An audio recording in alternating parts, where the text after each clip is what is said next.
Well, welcome everybody. A nice late night fireside chat, huh, Chris? It's You cold know, in Australia, I hear, though, so it's not so bad to be sitting in my it library has with it a has fire been behind very cold. me.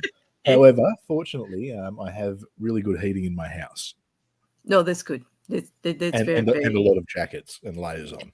Yeah, it is. That's what I heard. Well, welcome everyone in the chat.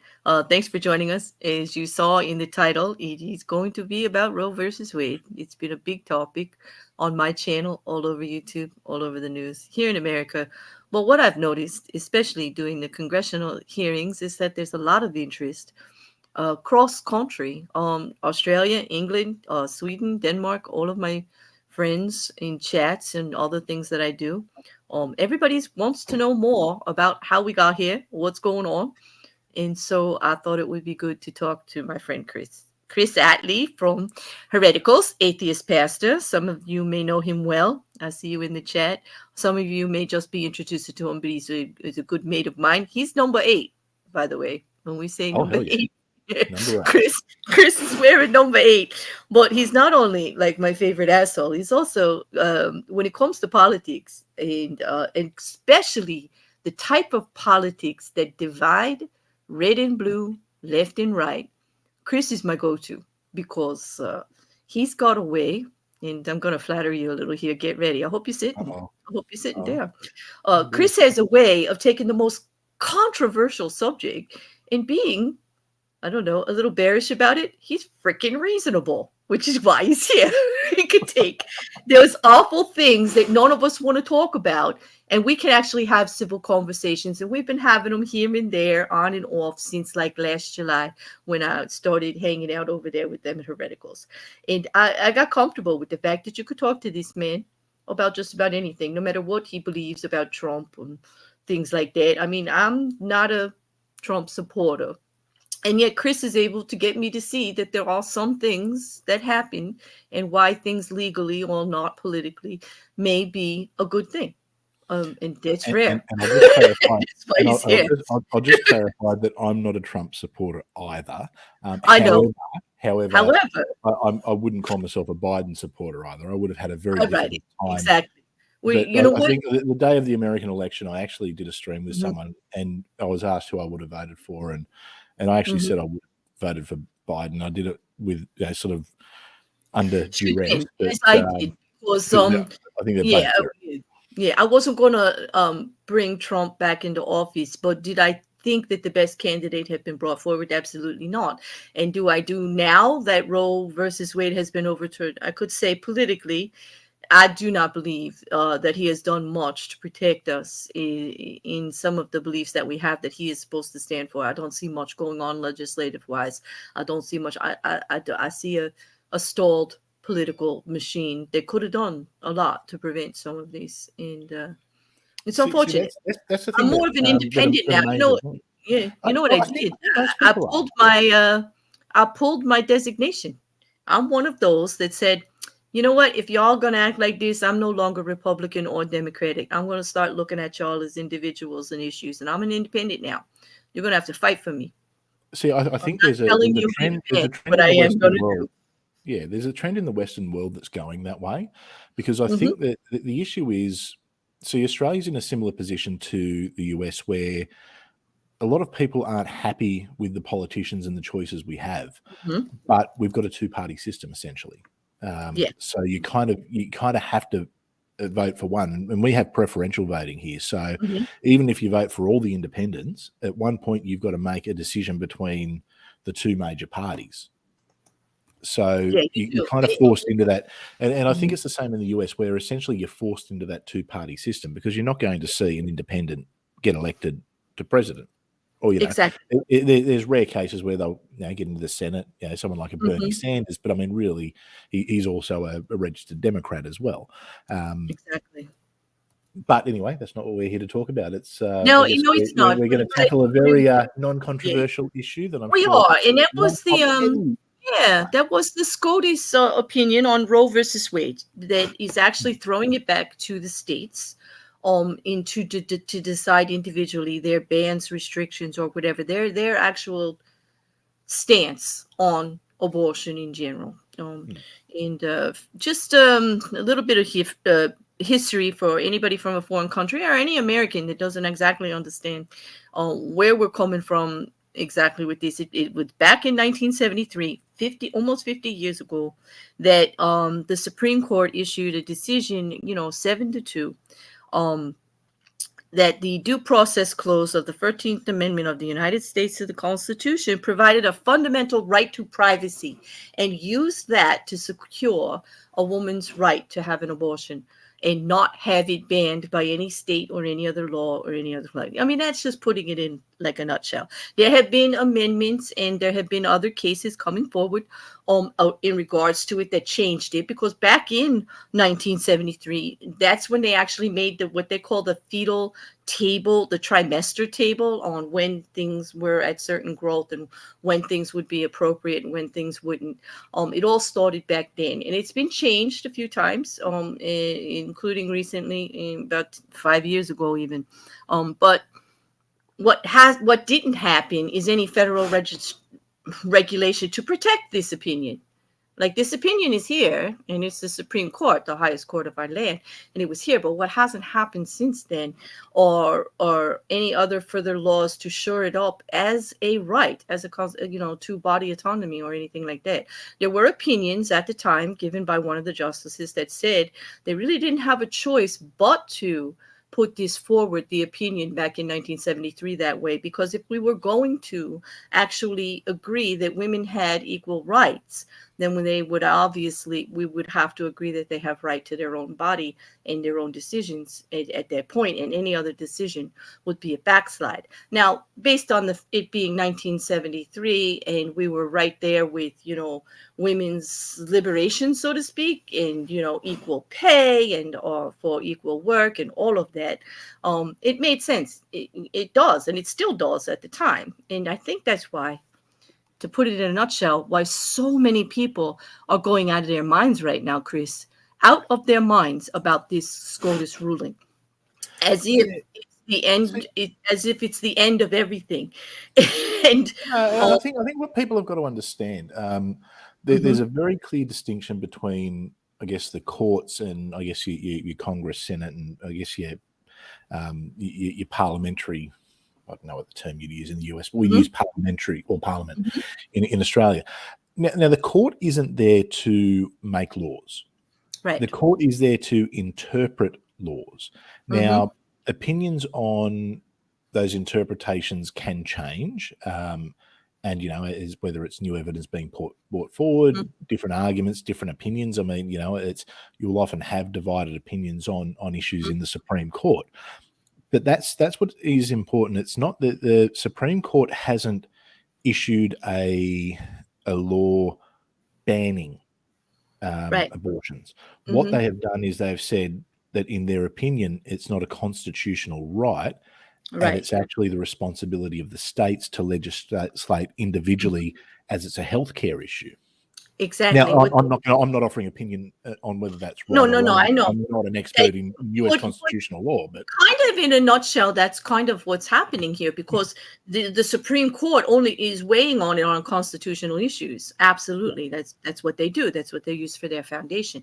And since they're not going to make it a constitutional right, it is, as you said, it is a matter. It's a healthcare issue. It's about it can be interpreted as a body autonomy issue. Well, it goes farther than that. And so I do understand why it's not black and white. Exactly. And what they've decided is that, first of all, the court is supposed to also take in not only the Constitution, they're supposed to just look at law and be unbiased, and that's it. They're not supposed to look at all of this stuff.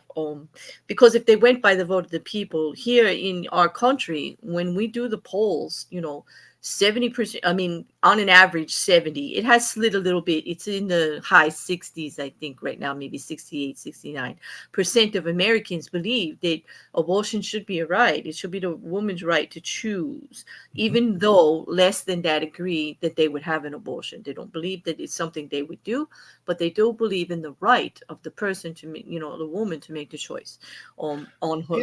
And that's the thing. She should have that right. It needs to be understood that there can be a distinction between what someone believes personally. So someone could say personally, I believe that abortion is wrong, and as a result, Mm-hmm. I am never going to have one. Mm-hmm. However, that doesn't mean that that's something that they want to force upon everyone else. Exactly. But, that it can come down to a personal Mm-hmm. decision. I think most people understand and respect that. I think that Mm-hmm. what you find this with any political argument or discussion, especially on the really contentious issues like this, Mm-hmm. is you have two sides to the argument that are very loud, that represent a Mm-hmm. minority of viewpoints. And unfortunately, people almost feel that they've got to be lumped into one camp or the other. There's no room for Mm-hmm. negotiation. You're either extremely on this side or extremely on that side. And the reality is there's a sensible position in the middle with most issues that Mm-hmm. 99% of people will agree on. And But polls their will tell voices you are, that that is yeah, where the bulk of the decisions are. And I think that's where some of the frustration is coming from. They, I'm looking at articles from all the major newspapers out here in polls that are going on that are saying that, the people are frustrated because they feel that the SCOTUS did a decision based on the minority opinion instead of what the people of the country wanted, based on what the majority opinion is. And I'm like, yeah, but, they're not making an opinion on abortion being right or wrong. Like, yeah. they're not making And that the thing is, opinion. it doesn't They matter. are making an opinion If on whether there was constitutional law to protect it. And you could have 100% of people wanting a certain something. mhm, mhm, That's not the job of the Supreme Court. The Supreme Court is there to say, all right, here is the law or the part of the mhm, Constitution that is in place right here, right now. mhm, This is what we believe it says. This is how we interpret it. Now, mhm. personal bias has always come into it, which is why you have 7 people in the Supreme Court. What I don't like in the US is that their political appointments are really, They are really political, and that's part of the problem. The that is minority a big party has issue. That is a rule right big now. issue. Yeah, But it's a I mean, look, had I think there was 3 justices that came on in right. the Trump term. They did. Uh, Mhm. Now, had Clinton won, well, then it would be skewed the other way, and you're always going to have that. You're always going to have One or the other. these skewed terms. But I mean, it's also you've got to look at that if these things are so important to certain judges, well, maybe they need to retire when they reach a Rather certain than age if they lifelong know that, appointments. Yes, I kind of yeah, agree. Like maybe we let's should say, do something about term limits. That would help. well, Yeah. look, it baffles me. I don't think that people past a certain age should be in a Mhm. lot. I think your president is way too old to be your president. Yeah.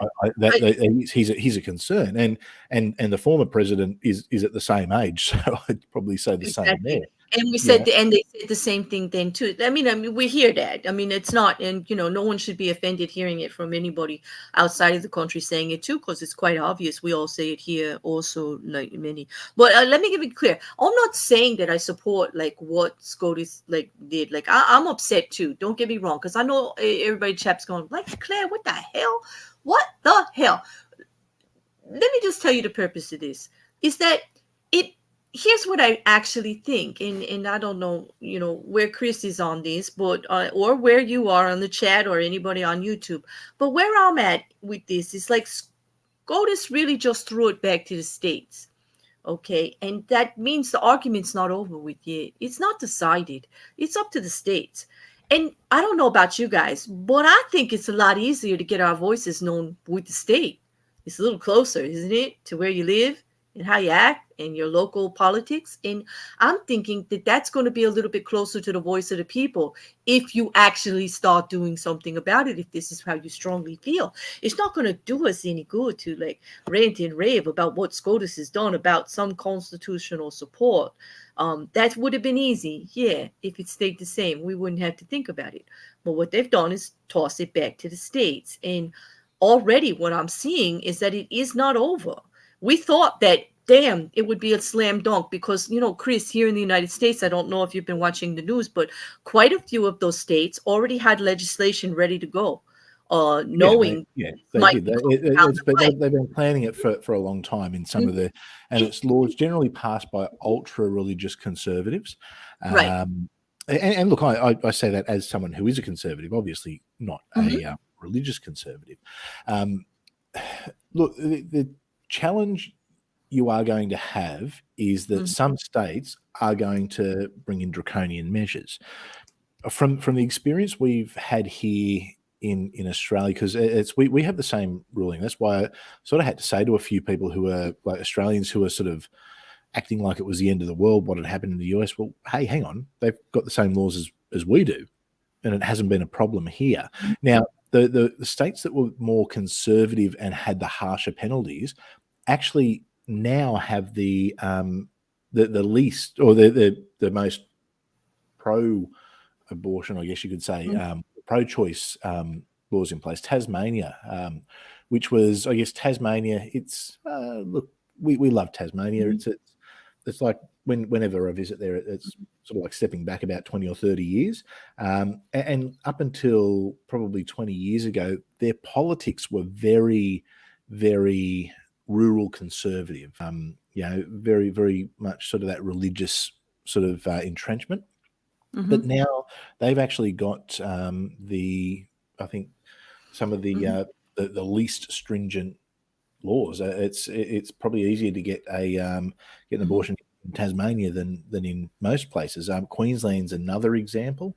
They've sort of got some pretty loose ruling. Northern Territory, which traditionally is well, it's a very rural area. And here, like I can already see that someone is taking what I said the wrong way in the chat. I'm not saying that it's right that they actually are making us have this fight. I'm just saying the fight's not over, Sandy.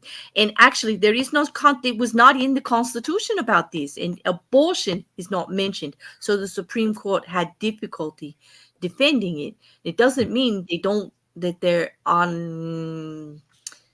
saying that we should all just not be allowed to do it. They're saying they're going to leave it to each state to decide how and when it can happen. Okay, because here's the thing. Let me just say one more thing encouraging before I let Chris finish in it. First of all, in Australia, I found out that they threw it to the states, and all of the states have some form of allowing abortion to happen under their own particular guidelines that they would like. They were able to accomplish it, all of the states.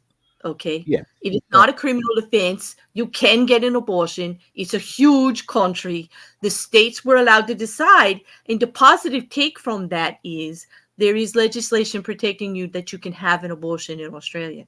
Okay. That's right. So in every state and territory here. Right. And all I'm just trying to say is, yes, we're not Australia. We're the United States. But can that not also happen here? Yes, it can. Point in taken, all of those states that were already had those trigger laws in effect to make the bans, many of them already have been contested by their own state, okay, going to their own state Supreme Court to contest that those laws are not valid.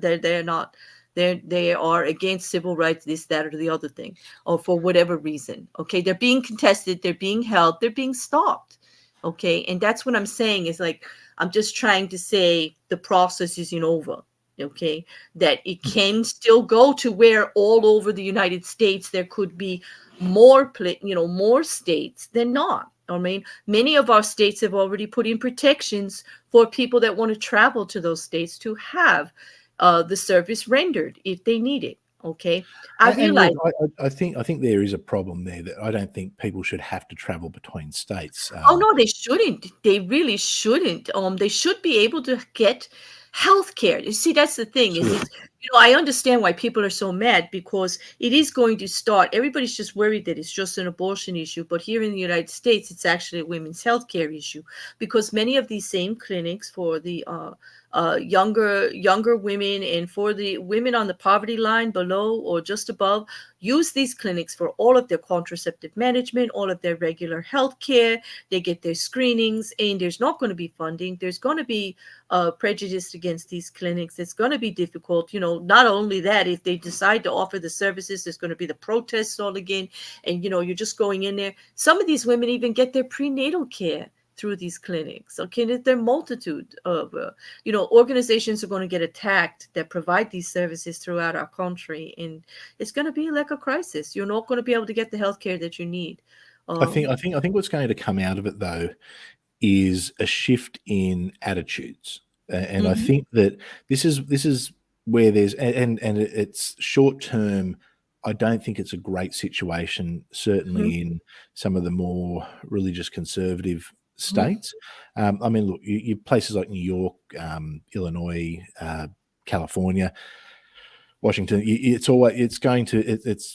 They're not going to bring in laws to ban it there. Certainly in some of the smaller states, yes, that is going to be a challenge.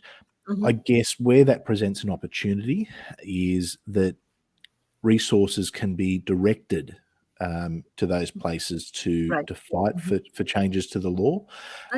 The other things as well is potentially it can open a conversation to find a sensible middle ground, because there is a sensible middle ground. I mean, and this is what frustrates me. I mean, I see two sides of the argument, and I see one side that basically says from the second of conception, it's a life. And then you get the other side that says, up until the point before, like 1 second prior to birth, it's not. And it doesn't. I don't think any reasonable person would argue that it's not. You should force people to carry a baby from the point of conception if they don't want to. And I don't think any reasonable person would say that 1 second before a child's born, you can terminate that pregnancy. No, there is, science. Let's go to science. There is, brain does become engaged while it is still in the womb. We know that, but it's much farther down the line. It's not at 6 and 8 weeks. Okay. Yeah. We don't have an entity that has sentient, the brain function. Yeah, there's the problem is with debates like this, you almost get forced into taking one extreme point of view or another, because you've got these two loud voices on either side that don't represent the majority. They probably represent 5% each, and the other 90% sits in the middle, sort of feeling like they've got to go one way or the other. But the reality is there is sensible options in between and discussions that can be had. Now, the other thing that's worth noting is it's not necessarily a case of rights have been taken away. The question is whether those rights were there really to begin with. Now, in the 50 years since Roe v. Wade came into effect, there's been many opportunities for laws to be passed at a federal level. Right. And when you say rights, we're not talking like, just rights in general. We're talking the legal rights, like if it was written down. So please don't, I think that's where the misunderstanding came into the chat, is that they're thinking we're saying, oh, it's okay, they took the rights away. No, we're not. We're saying that not enough was done to put it in legal.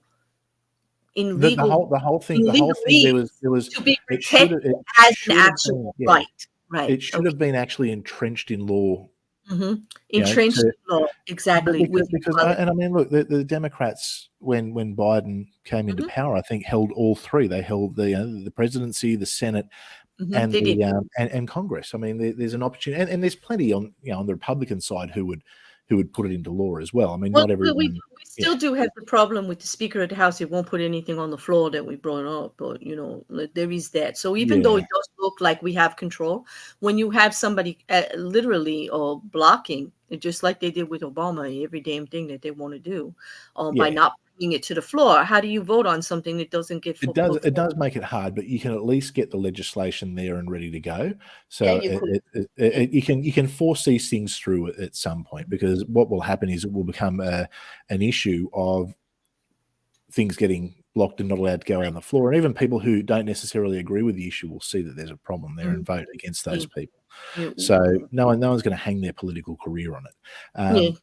But regardless, there's been 50 years and plenty of opportunity, and it should be. And I tell you right now, I'd be worried about same-sex marriage. I would be very worried. We are. Oh, believe me, the whole country is. I've talked to people every day. They have a hit list out where it seems to be personal or religious belief is going to be affecting. If they can get the laws written before we get the laws to protect them, there's going to be trouble. And that's why I'm trying to focus everything back to the individual states and get your voices loud, because you don't want that to happen. We need to. Here is how it happened. We don't have it legally written down that that's a protected right, and we should. The Constitution should protect all of these rights, but if we don't get amendments in there to it, it won't. And that's what the Supreme Court said. Okay. It's not the In the job of the end, Supreme Court that's to that's make the policy. the simplest way to put it. And I don't like it, believe me, and I'm not supporting it. I think it's a hella mess that we're in. But it does make a lot of jeopardy, okay? And to where minority voices are going to be able, personal religious beliefs are going to be able to dictate law if they can get those laws written before we get common sense laws to protect the rights. And this is why I'm having the stream, okay? Yeah, absolutely. Try Well, to and get and everybody a there needs little to be more there needs focused to be something. on There needs to be handling it something. at the Yeah, state level. Yeah. it's I would. Yeah, and I'm just going to be very clear here. I am completely pro same-sex marriage. Completely. I There is not an iota of grey in there for me. There's We not one had a for me vote here, and I either. proudly voted yes. In fact, that was my coming out as an atheist. But Listen, no, and I don't even have a but problem with. from a legal Yeah. perspective, from what I can see in the US, and I say this as someone who's not an expert in US law, that was a decision that once again was made by the Supreme Court Mm-hmm. rather Again, than actually legislated through the legislation. houses where it should have gone through. Yes, it And needs to I'd be. be worried about it. And many are, and it is they're worried about many things like that. Many same-sex marriage, all of it. Just their rights to be.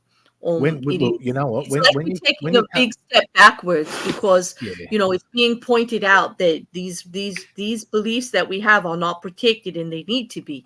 And so, like, here's the thing: the link that I'm dropping there is an actual updated by the New York Times link of how the state legislation is going from state to state to state, so that those of us that actually want to talk about it, think about it, whatever. We actually have clear information about what's going on from state to state.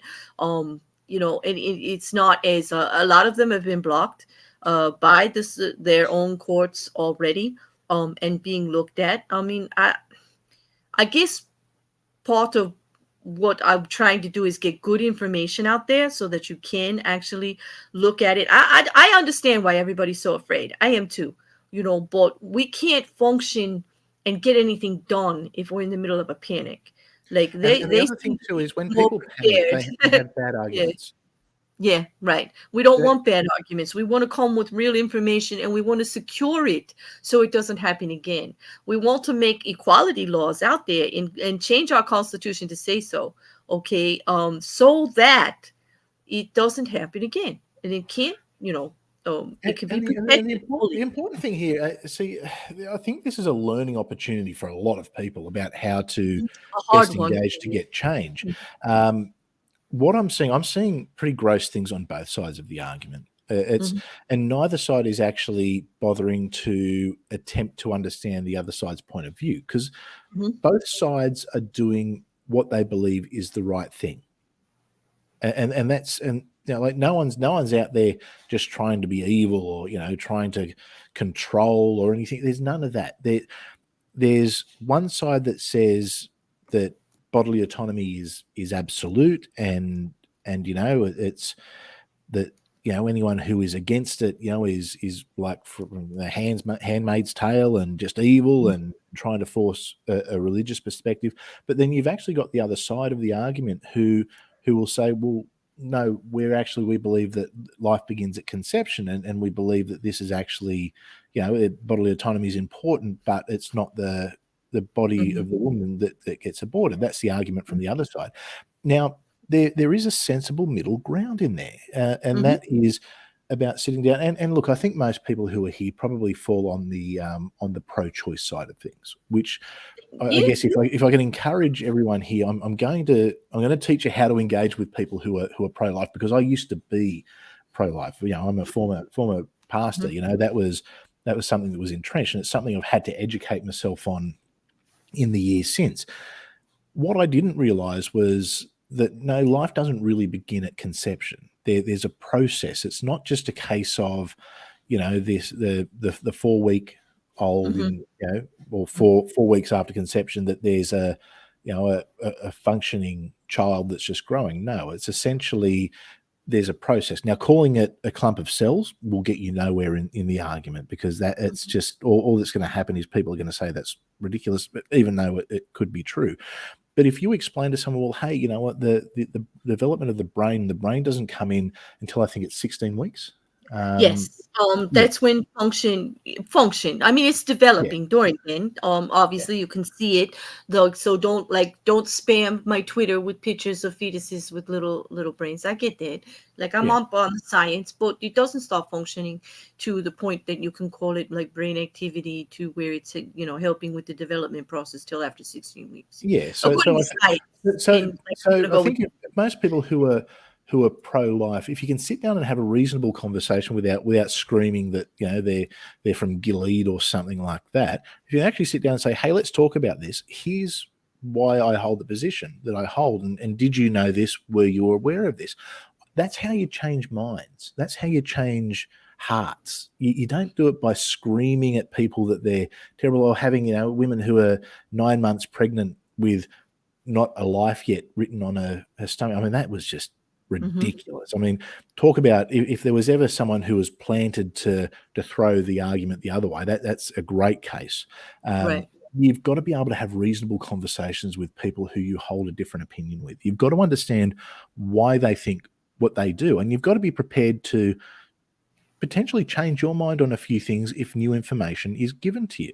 You've got to be able to say, okay, well, I didn't realize that, so therefore my position could, you know, either change or slightly shift, or even if your position doesn't change, you can say, all right, well, I still hold the same position, but I understand where you're coming from.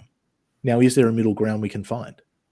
Where's the middle ground? Where's something that maybe everyone doesn't get everything that they want, but at least we find something common that we can say, all right, we'll draw the line here. Now, in Australia, that's what we've done. Yeah, The and going over your mapping, like there's in the description, I put it the most current article from Australia on where their states all are.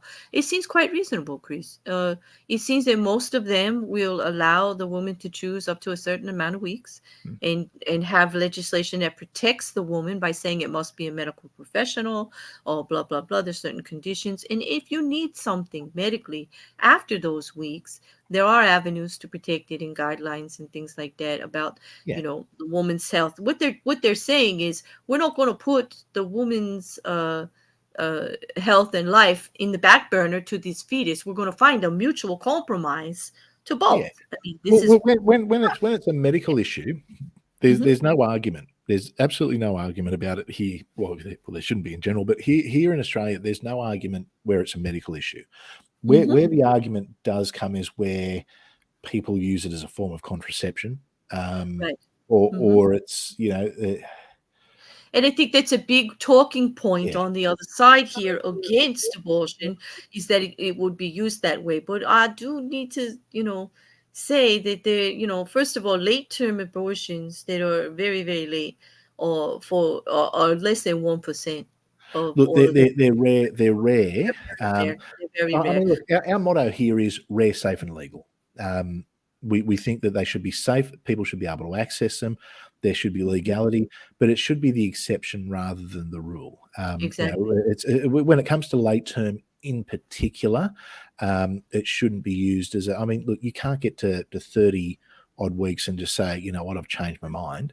At that point, I think it's gone too far. But I mean, if you're at 12 weeks, I think it's a different story. And I think everyone's got probably a level that they're comfortable with. I think somewhere between 12 and 16 weeks is appropriate from my point of view. But I understand that I'm not an expert in it. And I think people are going to take their personal beliefs, but they also have to add in the science and try to look at some of the evidence that says why people are thinking it is okay at 16 weeks or 18 weeks or 20 weeks. But I think, some of the states are getting, a little crazy and saying they'll make no exceptions at all or medically, or based on anything. There's even, like, here's the other problem in all politics. They don't necessarily, I think in all politics in general, I'm not going to be well liked by politicians right now, because I'm going to say something. Not all politicians know what the hell they're talking about. I just heard a speech with a man saying that, he's not going to let topics be treated by abortion anymore. And I literally lost my mind, because I do know a lot about the reproductive system, and I've worked in healthcare a little bit on the business end of it, and I've taught medical terminology to doctors, okay, in regards to coding the procedures that they do. And this man had no idea what the heck he was talking about. And ectopic pregnancy is in the tube, and it is not treated by abortion. Yes, okay. The act of It's a completely removing a different fetus thing. could be determined to abort a fetus. I get it. Okay, but the procedures that we're talking about allowing have nothing to do with that. And he actually went so far as to start talking about this and bring a whole nother medical part of it in. First of all, an ectopic pregnancy is a deadly situation for a woman. If that ectopic gets to be of a certain size, her life is at immediate risk of bleeding to death within hours. And if you have to go to court to handle that's going to be a problem. Okay, so like that's the kind of stuff that a politician shouldn't be in there talking about, because first of all, he didn't even know. He's not medical, and he's not using medical evidence to make his point. He's scaring his contingents. Keep in mind though, and here's something about any law that gets passed, whether it's in Australia or the US or anywhere for that matter. What happens is the version that's originally presented is not the version that is. It was not what you end up with. I guess it's like when you go to, I guess to use an example, when you go to buy something, you always want to start low if you're buying, and you always want to start high if you're selling, and you negotiate and you meet somewhere in the middle. Politics is very much like that. What they'll do is they'll throw out the most extreme version of what they want, knowing that they've got to make some concessions. Whereas if they go with a watered down version, what happens is they've got to make concessions from their watered down version. So it's ridiculous. There's some things that should just be a bipartisan issue. Like it really shouldn't come into it. But I think, look, there's absolutely no way that anyone's life should be put at risk.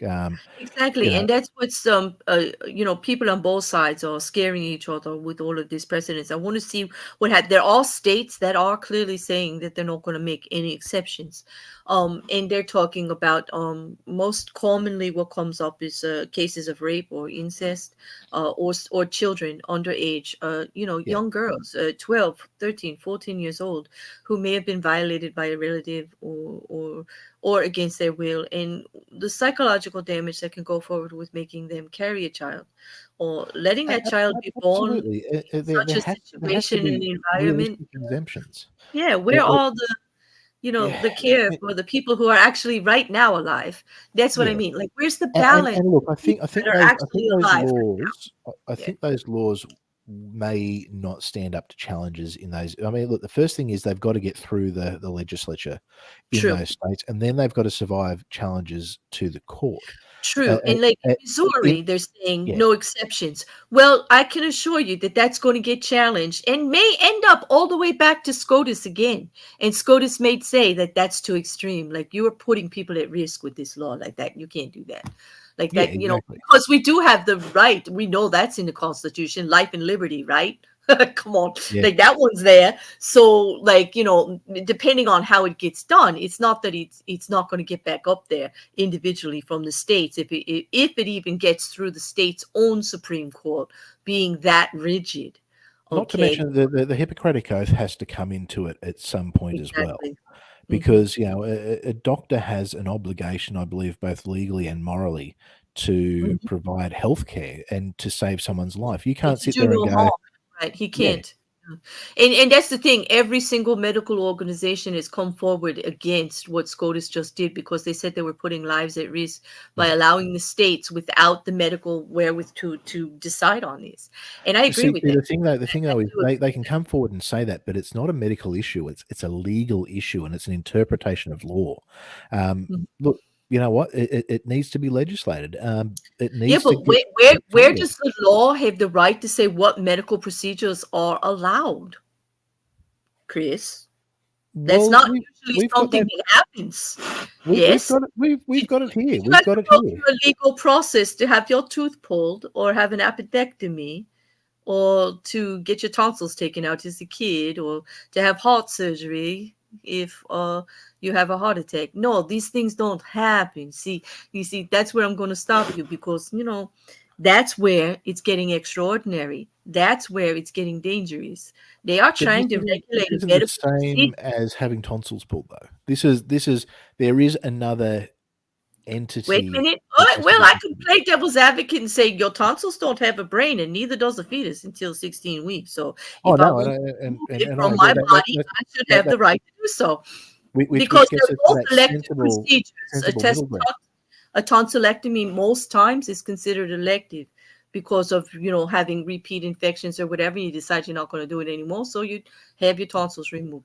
But here's That's the thing, elective and that's where procedure. we hit our middle ground, because if we can Hmm. say, all right, yes, well, okay, up Hmm. until 16 weeks, there Yeah. it doesn't, the entity doesn't have a Exactly. brain, But that's what I'm saying. Medically, that's until where you that can draw point, the line. there Yeah. should not be anybody legally weighing in, okay? Because, your tonsils don't have any more right than Oh, someone without a brain. I agree. I agree there. I agree there. I think there And I needs to know be I yeah. know they're going to come for me because that's an absurd comparison. I get it, but that's where we're at. Like, that's where we're at. That's the only way I can explain it.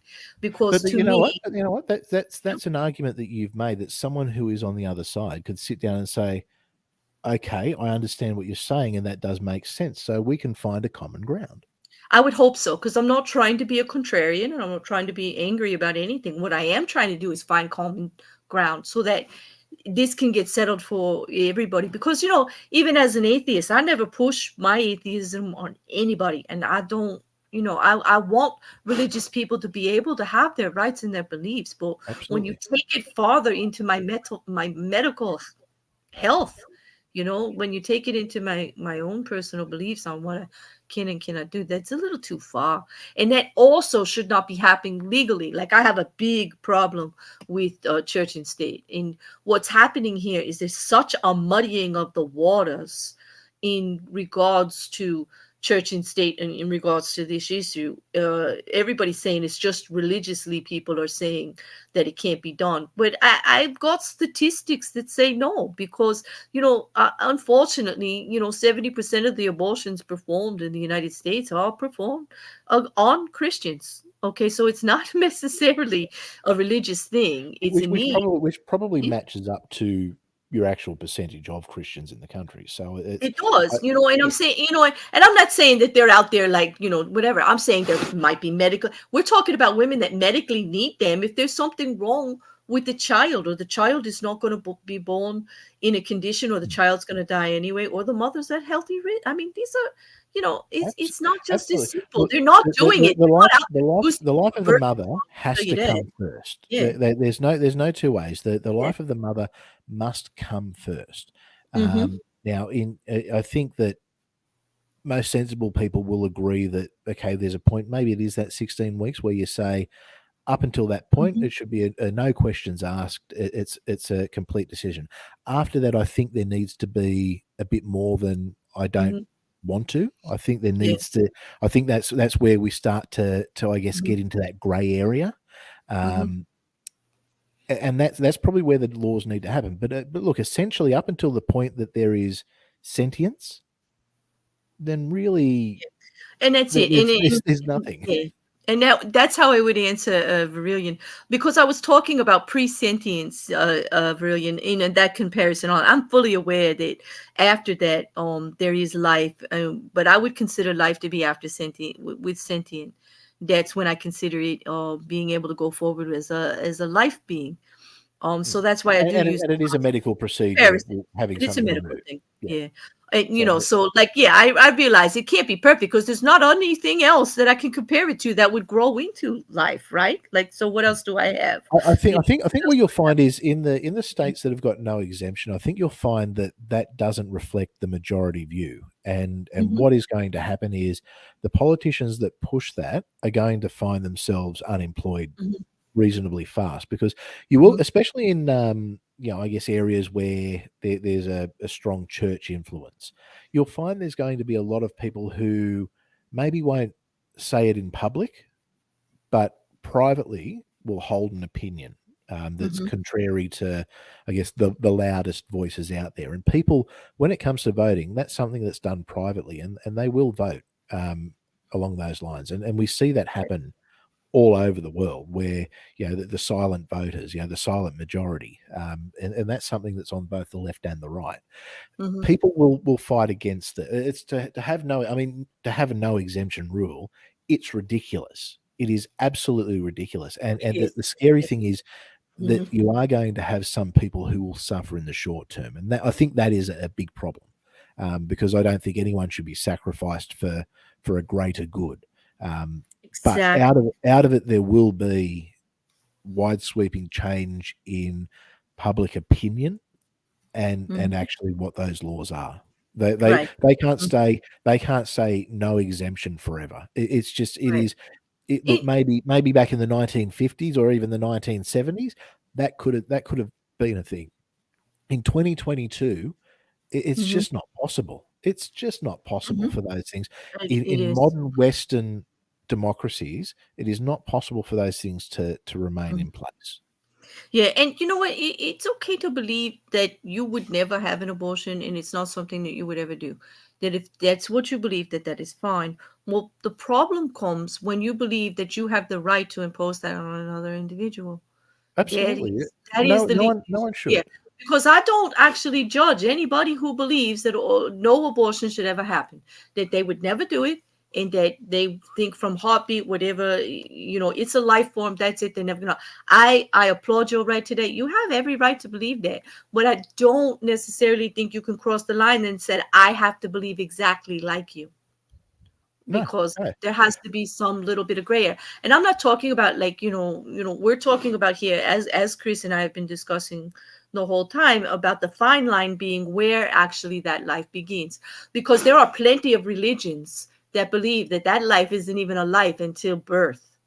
And Judaism is one of them, for one. And they are actually going to be using that about you going against their legal rights, actually their religious life and religious beliefs, by saying that you cannot have an abortion before that because there is no life, and you're trying to force a religious belief on them that doesn't exist, which is a very interesting legal argument, Chris. And it's going to be coming up, because there are plenty of religions also that believe opposite of the way that everybody believes that life is at conception born, and that is a religious belief. That's actually, can I ask a quick question? Am I allowed to swear on this channel? Oh God, you can. Are you kidding? Okay. I'm naked. I'm just going to quickly say something. I see someone's in the chat. Atangelo, fuck off. No one gives a shit. Are you kidding? Is it really him? Fuck off, Atangelo. I'll just start trolling you. I'll just start trolling the shit out of you. Oh, jeez, don't be one of the few people I actually have to block. Be polite, be respectful.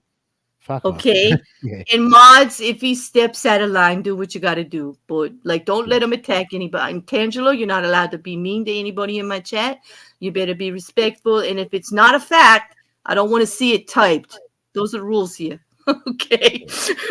There you go. Sorry. I had to get that. Anyway, he's saying he's 100% on topic. Well, I'm 100% saying fuck off, Atangelo. You're a dickhead. Sorry. Anyway, that was.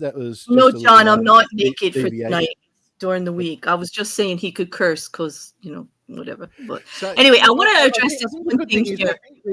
There is a sensible middle ground, and I think that is what will happen. I think the problem is this law in the US or the interpretation of law or the rights that have been there weren't done the right way. And I think there's a problem when you cut corners to get things through or push things through or sort of force things through, you're going to eventually run into a problem. I think same-sex marriage is going to have the same issue because I don't know if that is necessarily something that is constitutional. I think that's something that actually needs to be legislated. And, we had a vote here in Australia and it passed with flying colours, even in the more conservative, like the ultra religious sort of parts of the country.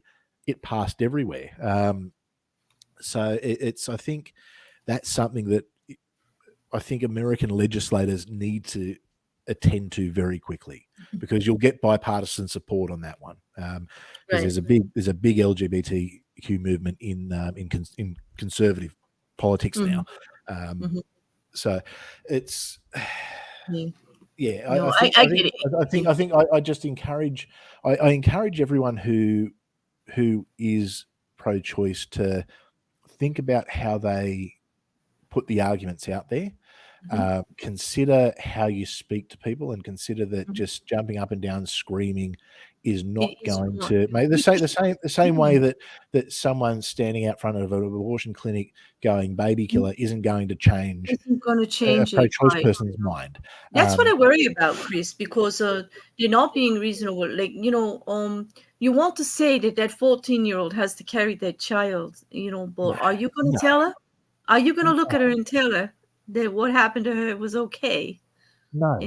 And look, some people do make the choice to carry the child and raise it, and that's a decision that's an individual decision, and everyone's situation is different. But you can't tell me that forcing a child. I mean, and that's just one example. That's just one example of many. And I don't mean to be extreme about it, but yes, like if you're going to stand behind it, please at least consider all the situations. Like instead of making a hard line, everyone is entitled to make a hard line for themselves. Granted, absolutely for yourself, but it is much more difficult to make a hard line for anybody else, isn't it? And that's what we're asking, is that you consider all of those other things before you start pounding it into somebody that it has to be a certain way, because you're going to have a hard time answering. By the same token, and this is why I think you need, I guess, that clear line drawn, because you don't want people to be able to get, have abortions, under certain circumstances. You don't want that to be a law, because then everyone who wants to have an abortion is just going to claim that they were a victim of an assault. And we don't want that. We don't want that. You don't want that. You absolutely don't want it. But what you do need to do is you need to go, here is the agreed at this point. That is the agreed line. Anything after that, it needs to be medical, or there needs to be some kind of. Yeah, I think we're all on the same page. There's got to be some kind of middle ground legally. Okay, I don't mean that people have to personally believe in that middle ground, but legally, there should be some middle ground to satisfy all the people. Because let's say, I do realize that some people think abortion on any level is just not something that should be done. But 70% of Americans disagree with you, including Christians and very religious people that say they would never, ever have an abortion, but they believe in a woman's right to choose up to a certain period of time. So we're only like, that's where I'm coming from, just the reasonableness of that. That makes sense to me. You can have. And look, from a personal point of view, for myself, I mean, myself and my wife, we made a decision, and it was a decision that we discussed and made together when we first started. We're in a serious relationship, and obviously, we're doing the business where things can happen. We made the decision that we wouldn't terminate a pregnancy, because that was just in line with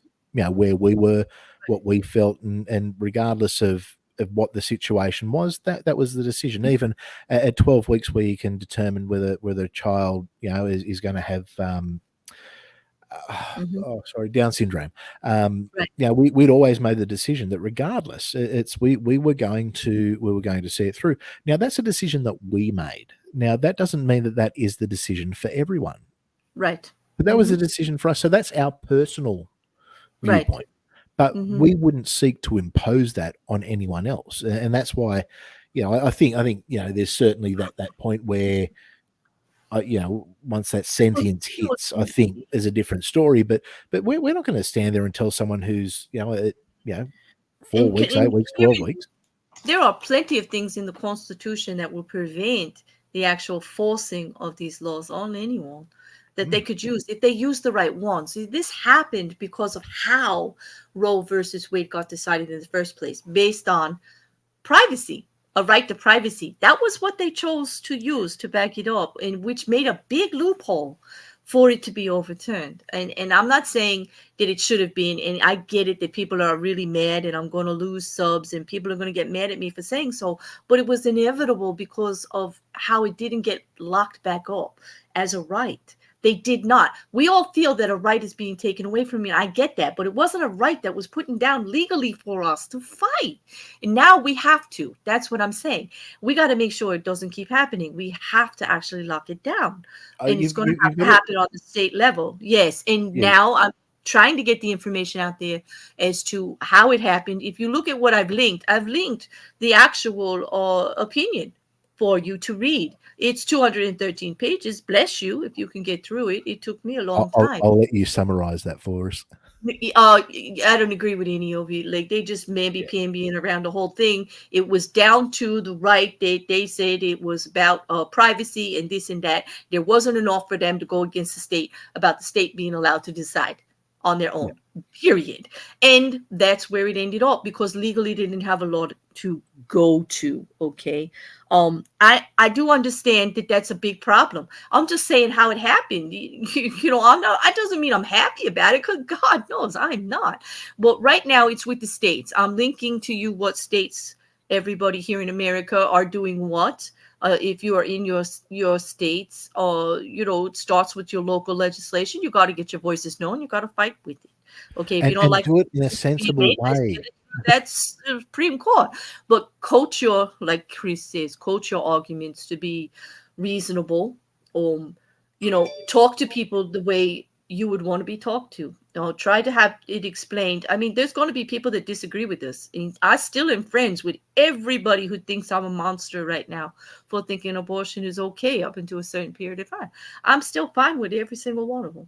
Look, I've got a friend who his opinion will never, regardless of any evidence or anything that I sat down with him, his mind will never change. And for him, that's because of a personal experience that he had, where he had a girlfriend who got pregnant, and she chose to abort, and that actually broke him up pretty heavily.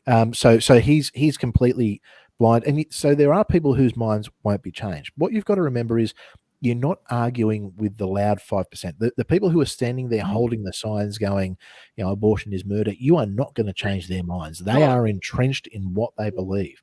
What you've got to be able to do is you've got to be able to have a sensible conversation, so the 90% of people who don't fit into that category, who might have a different opinion, can understand and see what the argument's about, and have a that's how you make change. But even with those people who are kind of on the fence, if you stand there and go, call them every name under the sun and imply that they're trying to control people and all that kind of stuff, when that's not what they're trying to do, you're going to lose them. In fact, you're going to push them further to the other side. People are being forced into these two extreme camps. I'm promising you, I promise everyone here, that there is a sensible middle ground that people from both sides will agree to, that will protect everyone. Right. And that's what you've got to fight for. And that is what I would ask everybody to call to your legislators to start doing, is to protect our innate rights in general across the board. Get this zipped up so it doesn't keep happening. Because, even when it comes to here in America, our church versus state, it's just a matter of practice, but it's not, it's not really written in there, is it? No. It's a dangerous. And the reality of the separation of church and state was actually originally meant to ensure that it was actually to do with Catholics and Protestants, to ensure that neither would have influence. So that's actually where that comes from. It was never intended to say Christianity had no part in. But I mean, obviously now, people's beliefs are going to be in politics no matter what, because there are politicians have beliefs. They're people, okay? Yeah. They represent the people who have beliefs, and so it's all going to be there in some way. But we don't want minority things. It's supposed to be the majority, and I think that is what is being the most offensive right now, is that we have a Supreme Court making a decision for the majority, and the Supreme Court has been situated by the minority, and the opinion that came out supports the minority. instead of the majority of the people in the country. And I get why everybody's so upset, but now we got to do something about it. It doesn't mean it's over, is the point. And I want to just one thing, this made a point. I keep leaving this up here. Aaron had said that the problem that we're talking about how to discuss this logically. Yes, we are. But the actions that led to this situation were almost purely emotionally driven. Logic wasn't involved. As far as how it got to the Supreme Court, yes, I would agree. I'm going to hope, I guess I'm going to hope that the Supreme Court did not make the decision based on emotion. Well, I think they made it based on a political point of view. I think a political point of view, definitely. I don't think it's fair to say that, the 6 conservative judges, but how we're all, But how we're I all mean, responding, definitely it is quite now an emotional and tumultuous time. People are overreacting about everything, and I think that's why I wanted to have this stream with someone like Chris, because as you can see, as difficult as the conversation is, Chris doesn't get crazy about it, getting crazy gets nothing achieved. Yeah. And I would just say, try not to twist people's words to, mean what you want. Try to look at the whole conversation. Try to keep things in context, as to what we're trying to convey here. My point is that the fight's not over, that it should not be banned throughout our country, and it isn't yet. Okay, it is going to the states, and a lot of work has to be done there, and that's going to be up to the people, and we are the people, right? And we've got to get involved. You can't just be stomping around bitching and moaning about this. No vote, no voice. Okay, like if you don't like it, let's do something about it. Let's make sure that what happens state by state is actually what the people want. Okay, that's all. And every state is going to have something a little bit different.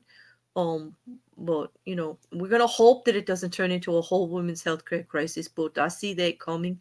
I see a lot more, turbulence coming about the issue, funding, and all of this, Chris, that gets tied into all of it because of these SCOTUS ruling, things that get repealed and things that get tossed over.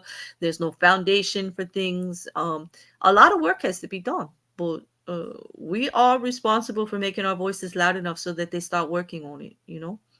And look, the reality is that if all of a sudden there's a Democrat majority in the Supreme Court, it'll get put back in. It'll be the first thing they do.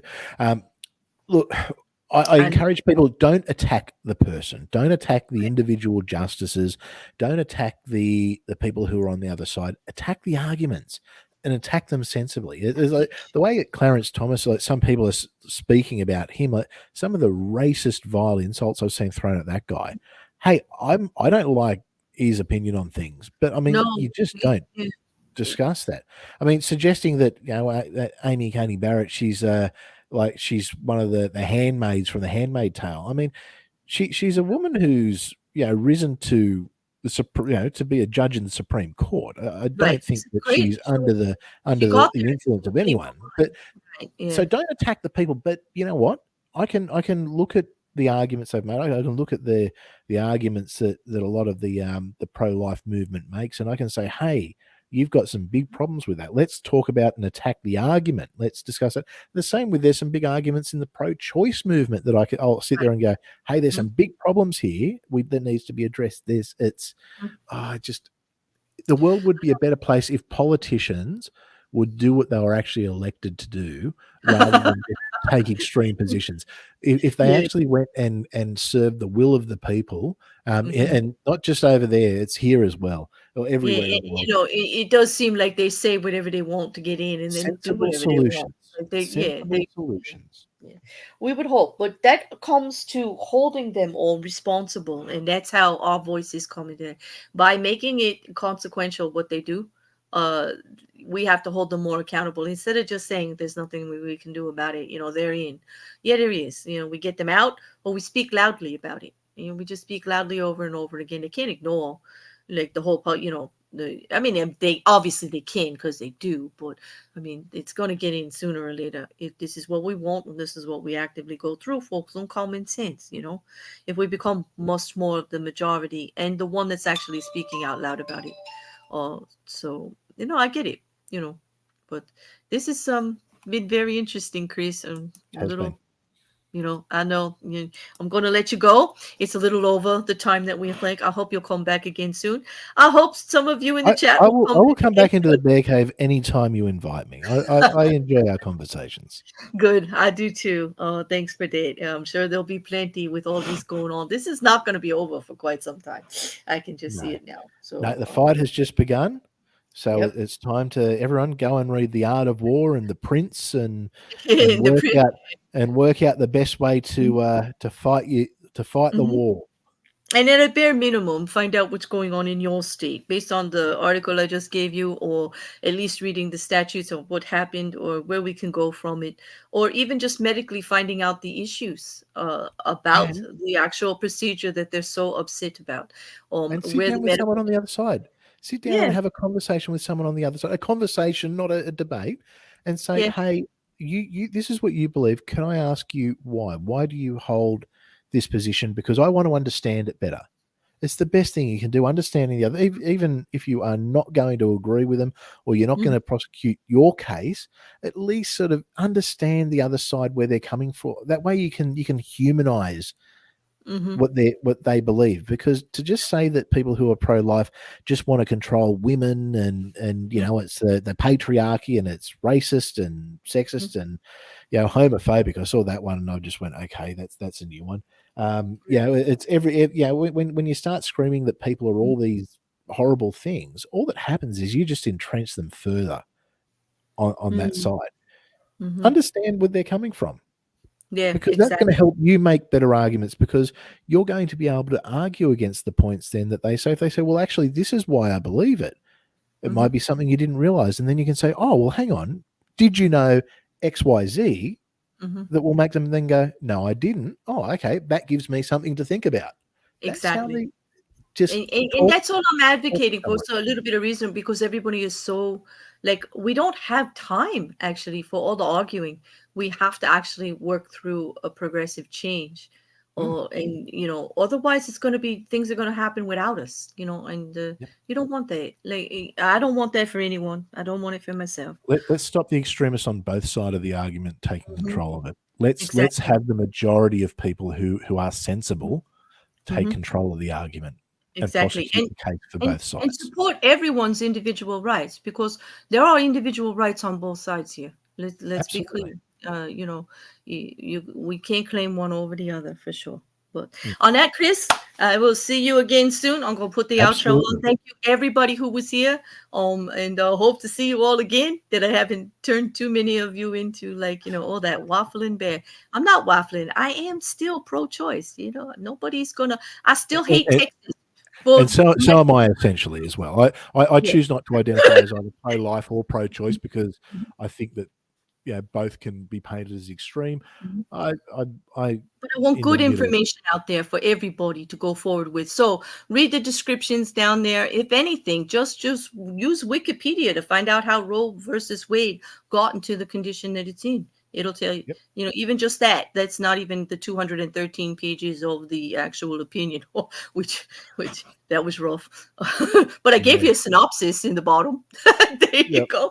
And I gave you an article on Australia for where all their states are at. And I gave you the article from the New York Times that gets updated every day as things changes.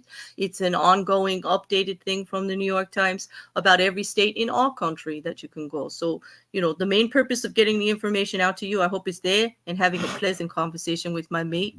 I feel like we did. Chris, Absolutely. We always do. Even when we disagree, we always have a nice mhm. conversation. Yeah, We because always it's we always listen respectful. and Yeah. understand each other, Hmm. which is That what needs people to should do. happen more everywhere. We have to start a trend on YouTube. Wouldn't that be something? Oh my Oh, God. gee. Oh my God. All right. Oh, Oh.